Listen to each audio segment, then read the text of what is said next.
Live cities की night bulletin दिन भर बिहार में आपका स्वागत है। मैं पूजा प्रिया। सबसे पहले आज की सुर्खियों पर एक नजर। नीतीश कैबिनेट की बैठक 21 एजेंडों पर लगी मुहर। सीएम नीतीश ने सुखाड़ को लेकर की समीक्षा बैठक दिया निर्देश। तेजस्वी का बीजेपी पर हमला, जगदानंद सिंह की नाराजगी पर दिया जवाब। जदयू का बीजेपी के खिलाफ पोल खोल धरना, आरएसएस पर बरसे ललन सिंह। बीजेपी का सीएम नीतीश कुमार पर हमला, कहा नायक नहीं खलनायक है नीतीश। मोकामा से महागठबंधन प्रत्याशी नीलम देवी और बीजेपी प्रत्याशी सोनम देवी कल करेंगे नामांकन। गोपालगंज से महागठबंधन प्रत्याशी मोहन गुप्ता ने किया नामांकन, जीत का किया दावा। बिहार में डेंगू का बढ़ा कहर, 224 नए मरीज मिले। दिन दहाड़े अंधाधुंध फायरिंग से दहला बेतिया, 10 साल बाद गोलियां बरसाकर बेटे ने उतारा गुस्सा। जहानाबाद में घुसखोर सीओ गिरफ्तार, विजिलेंस ने 1 लाख रुपए रिश्वत लेते पकड़ा। अब खबरें विस्तार से। गुरुवार को पटना में सीएम नीतीश की अध्यक्षता में हुई कैबिनेट बैठक में कुल 21 एजेंडों पर मुहर लगाई गई है, जहां राज्य के सरकारी कर्मचारियों के लिए बड़ी खबर सामने आई है। बिहार सरकार ने उन्हें बड़ा तोहफा देते हुए महंगाई भत्ता 34% से बढ़ाकर 38% कर दिया गया है। वहीं बिहार के 11 जिलों को 11 सूखा प्रभावित घोषित किया गया है, जबकि रोजगार को लेकर भी बिहार कैबिनेट कई बड़े फैसले लिए हैं। मुख्यमंत्री नीतीश कुमार ने गुरुवार को राज्य में कम और अनियमित बारिश के कारण उत्पन्न स्थिति की समीक्षा की, जहां उन्होंने पदाधिकारियों को निर्देश दिया है कि कम बारिश के कारण जिन किसानों की फसल का नुकसान हुआ है उन्हें शीघ्र सहायता उपलब्ध कराई जाए। सीएम नीतीश ने कहा कि हर जिले के प्रखंड, पंचायत, गाँव और टोला स्तर पर फसल नुकसान के आकलन कराए गए हैं। इसके अनुसार प्रभावित को सहायता उपलब्ध कराएं। वहीं सीएम नीतीश कुमार ने ये भी निर्देश दिए कि अक्टूबर माह में अधिक बारिश के कारण फसल क्षति की जानकारी मिली है, ऐसे किसानों का भी आकलन कराकर उन्हें सहायता दे। बीजेपी द्वारा एक प्लानिंग के तहत नगर निकाय चुनाव को बिहार में रद्द करने के आरोप पर डिप्टी सीएम तेजस्वी यादव ने कहा कि ये सब बकवास की बात है। यदि हम आरक्षण नहीं चाहते तो चुनाव करा दिए होते। वहीं मोकामा और गोपालगंज विधानसभा उपचुनाव पर तेजस्वी यादव ने कहा कि बोछा विधानसभा उपचुनाव पर जीत हासिल की थी, उसी तरह इन दोनों सीट पर भी हमारी जीत होगी। बता दें कि समाजवादी पार्टी के संस्थापक और यूपी के पूर्व मुख्यमंत्री मुलायम सिंह यादव के अंतिम संस्कार में शामिल होने के बाद डिप्टी सीएम तेजस्वी यादव पटना लौटे थे।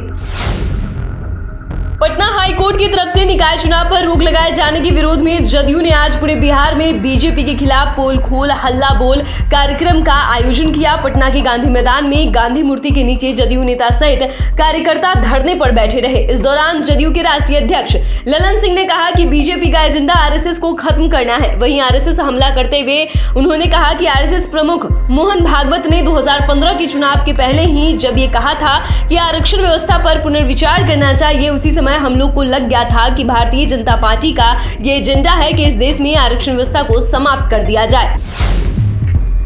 नगर निकाय चुनाव में अति पिछड़ों के आरक्षण को लेकर बिहार में राजनीतिक घमासान जारी है। बीजेपी लगातार मुख्यमंत्री नीतीश कुमार और महागठबंधन सरकार पर हमला बोल रही है। विधान परिषद में नेता प्रतिपक्ष सम्राट चौधरी ने गुरुवार को कहा कि मुख्यमंत्री नीतीश कुमार नायक नहीं खलनायक है। जदयू द्वारा बीजेपी को आरक्षण विरोधी बताना गलत है। वहीं प्रदेश अध्यक्ष संजय जायसवाल ने नगर निकाय चुनाव में अति पिछड़ों के आरक्षण को लेकर महागठबंधन सरकार पर साजिश करने का आरोप लगाया है। उन्होंने कहा कि राज्य सरकार जानबूझकर निकाय चुनाव लटका रही है। बिहार में 2 सीटों पर होने जा रहे विधानसभा उपचुनाव को लेकर मोकामा से महागठबंधन से राजद प्रत्याशी नीलम देवी और बीजेपी प्रत्याशी सोनम देवी कल नामांकन दाखिल करेंगी। बता दें कि मोकामा बाहुबलियों का गढ़ माना जाता है, जहां से लगातार पिछले 17 सालों से छोटी सरकार कहे जाने वाले अनंत सिंह विधानसभा चुनाव जीतते आ रहे हैं। वहीं दूसरी तरफ बाहुबली नेता नलिनी रंजन शर्मा उर्फ ललन सिंह की पत्नी सोनम देवी एक बार फिर नीलम देवी को टक्कर देने के लिए तैयार है। बता दें कि 2005 में ललन सिंह ने अनंत सिंह के खिलाफ चुनाव लड़ा था। बिहार में विधानसभा की 2 सीटों के लिए हो रहे उपचुनाव में महागठबंधन की ओर से राजद प्रत्याशी मोहन प्रसाद गुप्ता ने गोपालगंज से गुरुवार को अपना नामांकन पत्र दाखिल किया। नामांकन के बाद उन्होंने जीत का दावा करते हुए कहा कि मेरी लड़ाई किसी से नहीं है। महागठबंधन इतनी मजबूत है कि लड़ाई की कोई बात ही नहीं है। विकास ही मेरा विजन है, उस विजन पर उपचुनाव लड़ रहा हूँ। बिना नाम लिए इशारों में भाजपा पर हमला करते हुए कहा कि विगत 15 साल से गोपालगंज में विकास नहीं दिखा। यहाँ के लोग आज भी परेशान हैं।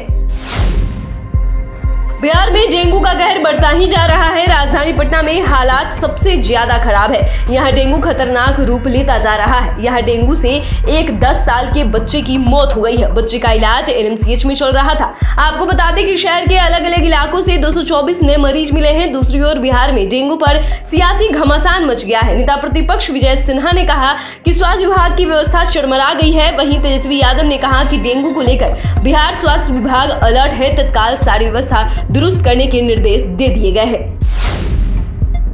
बेतिया में गुरुवार की सुबह अंधाधुंध फायरिंग से पूरे इलाके में हड़कंप मच गया। घटना युगापट्टी थाना क्षेत्र के गोलाघाट डुमरी के अहिरौली गांव की बताई जा रही है, जहां एक वार्ड सदस्य के घर पर ताबड़तोड़ फायरिंग की गई। हमलावरों ने वार्ड सदस्य, उसके भाई समेत 4 लोगों को गोली मारी।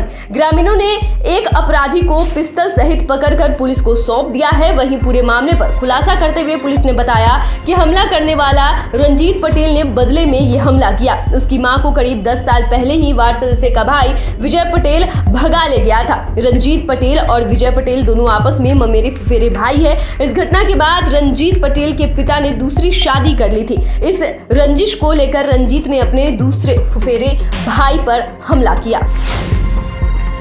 जहानाबाद में निगरानी विभाग की टीम ने कोको के अंचलाधिकारी दिनेश कुमार को 1 लाख रिश्वत के साथ गिरफ्तार किया है। जैसे ही शहर में सीओ की गिरफ्तारी की बात फैली, प्रशासनिक अधिकारियों में हड़कंप मच गया।